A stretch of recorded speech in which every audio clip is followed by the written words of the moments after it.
welcome to Busted Speakers. I'm Ed. I'm Alex. And today we're going to be reviewing the newest album by George Clanton, or more specifically, the first collaborative album between George Clanton and frontman of the band 311, Nick Hexum. It's self-titled, George Clanton and Nick Hexum. George Clanton, not to be confused with George Clinton of Parliament Funkadelic fame. Who is an absolute legend, by the way. Yeah. But that's unrelated. In his own right, George Clanton, he's certainly made some waves in particular scenes. He started out as more of a vaporwave producer, but he's moved on to more chill wave inspired sound and has definitely put his foot in the door of the more experimental side of pop music with the album Slide from a few years ago. I love that album. I think the song Make It Forever in particular is one of the best songs of the last decade in general. Wow. And yeah, he seems to have found a new calling in a sense with this album by recruiting Nick Hexum to do the vocals. George doesn't handle any vocals on this album, whereas on Slide he was the primary vocalist there. And yeah, I just think this is a very easy album to listen to digest, to process. Despite the influences being a little left field, it is just a very fun, summery pop album in a sense, with just more left field, chill wave inspired instrumentals and maybe a divisive aspect in Nick Hexum's quite pointed and direct vocal style and lyrical style. But we'll get into that. Okay, so for me personally, this is the first time I've heard any George Clanton type project, while I've heard a couple of 311 albums by now. You told me earlier that George sings on Slide. How does he sing on that album compared to how Nick sings on here? His vocals are definitely a lot more obscured. I mean, in general, that album is definitely a lot more washed over in reverb and delay effects than this one. This one is a lot more punchy in a sense. Not to say that the production quality of Slide wasn't great in itself, but it was definitely going for a different vibe, a more sort of drugged out, hazy type vibe, and George's vocals reflect that. Whereas I'd say Nick's vocals fit in with this style of production a lot more. Even though you can tell it's definitely George's production style, he's pared it back in a sense and simplified it so that Nick can slot into these songs with his own approach. This is a very unusual collaboration to me, especially not knowing much about George Clanton. He's definitely made enough waves to collaborate with Nick, who I guess 311 are quite a well-established industry band at this point. I mean, they've got a cult following, but they've been around for 25 plus years at this point. And it's like seeing George's background in vaporwave stuff, especially with E-Spirit, which is full-on vaporwave. Mm-hmm. It's a very unusual collaboration, but I think they work really well together. And of what I know George Clanton to be able to do, I don't know his full capabilities, I guess, as I've not heard Slide yet. I mean to hear it very soon. But for me, this album is, like you say, very easy listening, very chilled. I guess that makes sense because the genre it is chill wave. Mm-hmm. I don't exactly know what that genre means. I guess this is just what that sounds like. They are fully fledged, well-written pop songs, but they don't have exactly high energy hooks. Just more slower, chilled, relaxed grooves. Is it called chill wave because it stems from vaporwave? Is it vaporwave pop? I suppose so. I mean, it has kind of that laid back vibe to it, but it's not as blurred or distorted as something like vaporwave, and it's not as rooted in recontextualizing corporate aspects of the media into something artful and kind of Dadaist in a way. Chill wave is a lot more close to something like traditional pop, but it's characterized by the sounds of the synths, which on here are incredibly thick and just very atmospheric without being, like I said, without being blurred out or hazy. They're atmospheric in the sense that they have a lot of character to them. I only learned what the genre hypnagogic pop was the other week. Yeah. And that was also similar points of reference to neo-psychedelia. Yes. I feel like there isn't too much of a difference between that sort of stuff to this. Maybe this is a lot more easy to listen to, a bit more chilled. I feel like I'm going to say that about 25 times. This is a supreme example of a chilled summer album. I'm glad I'm listening to this in July, because I don't know, if I heard this in winter, maybe obviously just the temperature, the climate wouldn't endear me as much to trying this out. But this feels like the sort of thing you would want on the background while, chilling out near a pool or something. Yeah. I mean, with this and with Slide, there's definitely like a veneer of sadness to it and like, more sort of downbeat emotions, but they don't really like influence the sound of things here much. I'd say the best way I can describe George Clanton's production in general is that it's like chirpy trip hop. Yeah, I saw that was a subgenre on RYM for this album. Oh yeah, I didn't even know Trip-hop. that, but like makes sense. I mean, trip hop, I'd refer to bands like Portishead, who make very, dour sounding music by design. So it's kind of weird hearing those sounds be really sort of happy and sunshiny. That is almost a contrast, something I would not think possible for trip hop specifically. Yeah. But, it happens here, and I guess there's no reason why it couldn't be that. I just would think it'd be more sort of moody instrumentals for trip hop. But even when you said this has a sort of sad veneer to it, I feel like that would have been more true for Slide. Oh, yeah, definitely. Than this. Definitely. I feel like Hexum normalizes this to a really, I don't know if it's like neutral degree. I feel like he even brings it more into the positive side because he's changed actually quite a lot as a vocalist in the last 20 years. Nick Hexum, from the 311 album I heard earlier, Sound System, which came out in 99. He's a kind of ordinary dry vocalist, but he fits the instrumentals pretty well just because George mixes and produces them really well. Yeah. He's got really chill grooves going on, song by song, slick guitar playing, great keyboard synth parts. There's a ambience he creates on each track which is different enough to make each song worth like checking out. Like it's not just like one track is it, but in a way it is as well. Like Nick does contribute quite a bit. He isn't just a faceless vocalist. He is pretty good.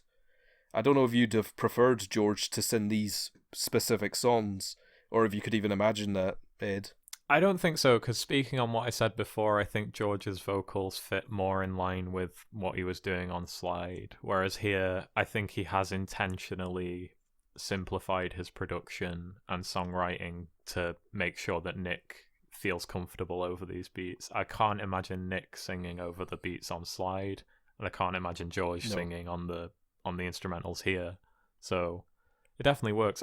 In general, I prefer George as a vocalist, and I do prefer the Slide album to this. Fair enough. Just a lot more experimental, more atmospheric and washed out. It's more of a distinct trip of an album by comparison, whereas this one feels much more like a set of singles to me. Yeah, definitely. Like, each song could pretty much be a single, because I feel like each song goes for a very similar approach. Definitely. Which was kind of the case on Slide, honestly, but that's because Slide had the concept of a literal slide of going back up the ladder and then going down the slide again. And it does a similar thing to Clarence Clarity's No Now album, where it self-samples a lot, but then brings different spins on that idea and kind of has an emotional through line to it as it goes on, where it gets more sad in a way. Just to speak on Nick slightly more, Oh, I've got some stuff to say about Nick as well. Yeah, because I don't want to just make this half a video of my experience with 311, but I guess it's somewhat apt just because the vocalist of 311 is on this album. I also haven't heard any 311, so you can provide a unique perspective there, I think. Well, they're such an interesting band that could have only existed in the late 90s, early 2000s. They take influence, I guess, from Rage Against the Machine and rap rock, even though actually their first debut demo album predates that. So they have rap rock, alternative rock, and funky reggae elements as well, like ska. They sound like a Rage Against the Machine, System of a Down, Sublime, and even No Doubt a little bit Wow. mixing pot. They're a very interesting band. A little bit dated, but not too badly. I did overall enjoy the album's sound system, and I'll be honest, I don't know what 311 sound like nowadays. Maybe Nick's voice sounds more to what he's doing here, but back in 99, his voice was wild. He was definitely doing stuff that could be almost alternative rap rock metal. But there was also some reggae songs, and crucially, I think that's where you can sort of hear the sort of vocals he would do on here. Like, obviously reggae is a very summery genre, so I think he's very accustomed to music like this, and I think it's a good fit. Yeah. I just wouldn't listen to a 311 album next if you enjoyed this one. I think Slide would be the most obvious place to go. Yeah, it's definitely more George's album than it is Nick's, just because he's got such a distinct production I style. could say he's like a guest vocalist, not to like, I don't know if he co-wrote or did anything like that. I believe they were in the same room together and they conceived the songs together, but it was largely George building these instrumental beds for Nick to write lyrics to, and then that would inform, the chord changes and everything. So it is very much a collaborative album, but yeah, it has more of George's personality in it than Nick's. That's more of a collaboration than I actually anticipated, which is good. Yeah. I don't even know how this collaboration would have started. Like, that is, even if you don't know anything about 311, that is like a really bizarre like collaboration, right? Like, I guess so, yeah. You would not have just thought that out of the ether. I've never really seen a case like this where an artist who started out in that very insular vaporwave scene has managed to recruit a singer from a band like 311. I just want A.G. Cook and Rivers Cuomo to make an album now. That would be kind of amazing, honestly. It would be, yeah. Speaking of specific tracks, it's actually a little bit difficult because, like I said earlier, I think most of the songs go for and achieve much of the same effect vibe. I think it makes it pale in comparison to Slide a little in that regard because, like I said, this just feels like a set of singles, and they each have their own hook and everything, but they're all very much, a strict verse, instrumental break, chorus, verse, chorus structure. Like, pretty much every song has that structure. Although, I'm sure we both can agree, Crash Pad is one hell of a tune. Definitely, that's easily my favourite track here. It's got that gorgeous descending guitar melody in the post-chorus, and the guitars in general are great, layered, and it's just incredibly pleasant song. I actually really like the way Nick raps on it. I've seen some people complain about that, but I don't know. It's kooky in a way that fits the song. And that's kind of the way he raps on sort of weird, bouncy reggae ska guitar licks. Yeah. So I could actually see that vocal fitting on a modern 311 song. So I guess that might be what he sounds like with them nowadays. I don't know what exactly it is, but there's like a really interesting Southeast Asian sounding thing in the background of this song. Yeah, that weird, like, very, very not overly, but like just very processed chord progression that starts it out has that vibe to it, I think. Yeah, I do like it, but it's a very... it doesn't really need to be there, but it's kind of cool it is, I guess. Yeah, I have to say before we go on, I don't know if you thought of this comparison, but Nick Hexum, to me, as someone who's never heard him before, has no familiarity with 311. The thing that my mind immediately went to when I heard his vocals is that I think he has a very Neil Tennant-esque inflection. Neil Tennant from the Pet Shop Boys. It definitely strikes me as something of an acquired taste, but personally being such a big fan of Tennant's vocal style, it isn't too far away from something that I really enjoy, being a big fan of Pet Shop Boys' older material. Yeah, that's funny because you would never make that comparison based on 90s 311 material. I'm sure. But definitely for this album. It's only because of this album you can even make that comparison, because he's on like not a completely similar production to Pet Shop Boys on this album, but it's not a similar wavelength. It's not dissimilar. Yeah. It's similar vibe. Definitely more electronic. But yeah, I don't love the vocals. I just like them. I don't know. I can see them being very divisive for people, though. I can see them being a huge... They're kind of like turn-off. Standard vocals that fit, and it just so happens to come from, like... I don't know if he's like a rock legend. I don't know anything about Nick Hexum, really. I guess to some people he must be. Yeah. But, yeah. Interestingly enough, every song is like... has the song title in the first, like, sentence, which is kind of interesting. It's like they specifically want the song titles to be memorable, just in case like the song themselves isn't that memorable. It's a very sticky album for sure. Whether the song sticks out more depends on what you like from it more. Like, do you like the guitar part of this? Is it slightly better? Or is the vibe cooler from this one? It's not really fair to say, but like, you don't really need that time of Wandering prelude. No, I'd say that's maybe the weakest track here if we had to pick one, but it's only 30 seconds. It's a 30-second prelude, so it's Yeah. not really fair. But it's true, though. I think the last two tracks do actually distinguish themselves from the first 7, though, because they're a bit less outwardly poppy and a bit more leaning on the atmospheric side of things. Definitely agree with But that. it's 2 tracks like that in a row, and I feel like Time of Wandering is a lot more effective than Shouldn't Have Done That. Well, the album's so short, I don't even want to cut anything, because then it would be straying into EP territory. Yeah, and they did already drop an EP earlier this year, which, speaking to another point, I saw that. I had think already heard at least half of this album before it came out, which helped for processing the it. Aurora Summer EP, yeah, right? yeah. So like they'd already released a lot of singles on that EP, so it's kind of like This is half the album out Yeah. in May. Yeah. I don't know, that it doesn't make the music any less enjoyable for me, but at the same time, I don't know, it's not gonna make as big a splash to someone who's already heard most of this stuff, I guess. This is probably the ultimate package if you want to hear, and I know everybody wants to hear this, George Clanton and Nick Hexum music. Everybody, this is going to be the next biggest duo It's the on new the Run planet. the Jewels guys. Forget Run the Jewels, forget Outkast, forget Simon and Garfunkel. It's these two, the best duo on the planet. Nah, I'm being slightly facetious, if I you can can tell. tell. But, you know, this is a good pairing, really. Like, it's definitely a lot better than if you just told me this guy who used to be a vaporwave guy now makes chillwave music, teaming up with the lead vocalist of a random 90s band would be. Like, when I first saw this release, Nick Hexum, is that like George Clanton's friend? And then this is like the story time of me discovering. Then I saw he was 50. I was like, hey, is that his dad?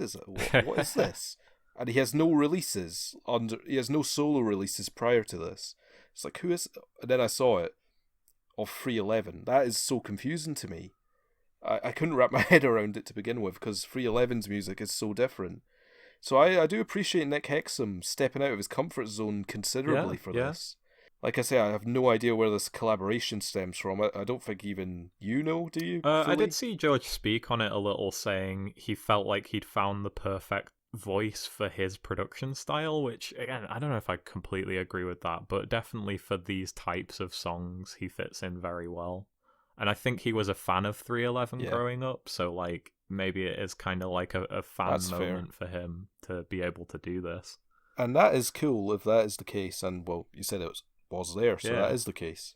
Any other favourite tracks before we conclude? I think I'll just say them in the track picks, to be honest. Valid. Yeah, it's definitely an issue I have with this album of it being quite samey, but if you're in the mood for this does hit the spot, I guess.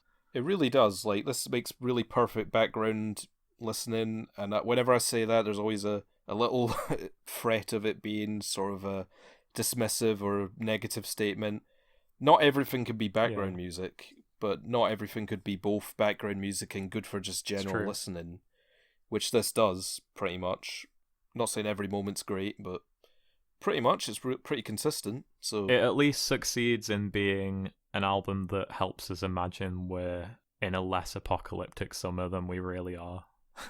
Yeah, like this this is actually, I've never thought of that. This is good as escapist music. You can pretend we're in an alternate universe when listening to this, because I'm guessing it was conceived of before all the craziness happened. I think so, because I think they dropped the Crash Pad and King for a Day double single last year just as more of a one-off. There you go. Yeah, that and they were just waiting for the summer anyway, probably where it would be most effective. Yeah. Because I know Daft Punk did that with Random Access Memory. So they had that ready. Well, they could have released it in 2012, like the autumn. Oh, right. But I said, no, we're not going to be idiots here. We're going to release it in summer, and, well, we know how big that album was. Yeah. So, yeah. I think in general, though, like, sometimes labels are really dumb about when they release albums. I remember Real Estate's Days album, which is like the perfect summer album for me. They dropped it in winter for some bizarre reason. And I was just thinking, why have you done this? I know. Especially when it's ready to drop. Nope, got to do a rollout, got to do it how we always do it, all corporate. And we got to put it out in a time of year where it doesn't even make sense to do that. with George Clanton, he does his own thing. He has the 100% Electronica label, which he founded. Yeah, he can do what he wants when he wants. Exactly, which makes I, sense for I this. appreciate, because that's certainly not the case with a lot of artists, sadly. Yeah. I don't think this is as good or as solid or as tight or as conceptual an album as Slide. In fact, it kind of drops the conceptual angle altogether. It's not really going for that. It's more just a fun set of nice, lush, summery songs with catchy choruses. The reason we've not gone into tracks all that much is because you could say the same things about most of the songs here. Nothing really diverts from the formula much. But if you're a fan of this formula, like I am, it is a nice album. It's very pleasant. One of the easiest albums to listen to that's dropped lately, I think. If you're inclined to enjoy Nick Hexum's vocals, I don't think much is really going to get in the way of any of that. I enjoy the kookiness of it. It's reflected quite well in the album cover, which is a very silly piece of furry art, complete with bong. It is that, for sure. But yeah, it's just really nice music. I hope George Clanton does his own thing fully again and does another album more akin to Slide, because I just enjoy him getting a lot more experimental and out there with his song structures, as opposed to keeping things a lot simpler and more poppy and pointed here. But for what it is in itself, this does do its own thing compared to Slide, and I'm glad we got it. And I wouldn't be against George and Nick collaborating more in future. So I'm going to give this a solid 6 out of 10. I think the only thing that really holds it back, aside from the slight lack of variety, is that I think most of the songs on here are just good. Crash Pad's the only one that I think lives up to the best moments on Slide. And that's just because it's the track that has the most good going for it, I think. Like, not only does it have a catchy verse with that rap style of vocal from Nick, which doesn't really pop up on the rest of the album all that much, but it also has a great chorus. And that is the most 311-esque vocal from him, which is interesting. A lot of the other times he, is quite, I don't know, like more laid back and definitely the most chill I've ever heard. Yeah. There's that word again. But yeah, it has a great chorus, great pre-chorus, and many aspects of the instrumental I really like. So that's a really good song. I think maybe Out of the Blue comes pretty close as well. Like that song just nails the atmosphere that this album is going for, and I wish it was longer, if anything. And it's one of the longer tracks here, so that's saying something. That's a good sign. Yeah, my track picks will be Out of the Blue, Under Your Window, and Crash Pad, for sure. 6 out of 10. Good album. Highly recommend it if you want something summery and fun in these dire times. Yeah, I'm also going to give it a 6 out of 10. I don't think it's trying to be anything super spectacular. I think it's just, something nice and summery and chill to listen to. Yep, they could have a chill counter for this video. Oh yeah, take a shot every time Alex says chill. Pretty good tonight, that would be. I've only said it like 5 times. I think that's reasonable. Yeah. Know your limits. 6 out of 10. I just saw, is that the guy from Funkadelic, and who's Nick Hexum? That's my initial thought.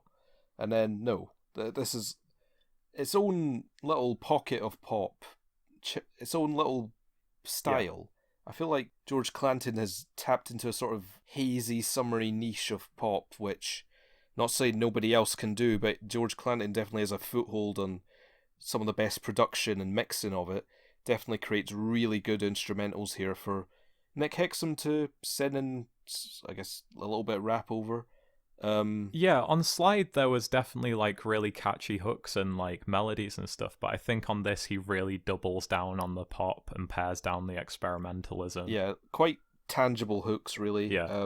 I'd say my track picks obviously got to have Crash Pad, Aurora Summer, just because like when I first heard it I was like, yeah, this is exactly what I need right now, just to give me a nice happy mood, because I would definitely need that nowadays. It's good to know. And Topanga. I'm definitely not saying that right. I can't help you. Topanga. I can't. TST state of mind, like NY state of mind. That's another good one. I've definitely butchered that. Yeah, I mean, I could interchangeable between all the tracks. What could be my favorite? I mean, they're all almost equally as good. So definitely keep that in mind. Yeah, I'm gonna go back and listen to Slide. I'm even gonna go back and listen to more Free 11, which is not something that should specifically stem from this, but I definitely do like Hexum's vocals probably more than most, and hearing it in the most extreme fashion on Free 11 definitely helped out. So yeah, I dug this one as well. 6 out of 10. Solid album, definitely good for these times. Cool. Well, thanks for listening, everyone. Let us know what you thought of this album in the comments below. Drop us a like and a subscribe if you're so inclined. And yeah, you can find us on Twitter at _BustedSpeakers, Facebook, just Busted Speakers. And yeah, thanks for listening. See you next time. Bye. Be chill, guys. Chill out with that, Alex.